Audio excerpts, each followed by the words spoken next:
Yan mga kabaka, magandang tanghali. Makikita nyo yung mga baka natin doon. Nanginginain sila nung ating napier na pinagkuhanan natin ng planting materials. Yung tira-tira nilagay na lang natin dyan. Tingnan nyo kung gaano sila sarap na sarap sa napier. Yan.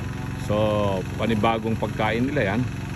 Kaya natuwa sila. Hindi lang mais at saka darak at saka silage. So meron din sila ngayong bagong kinakain. So ayan yung aking pinapataniman ngayon.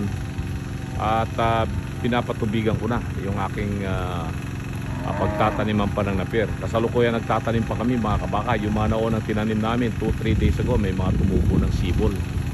So ayan, mga baka naman natin gustong gusto nila talaga yung napier.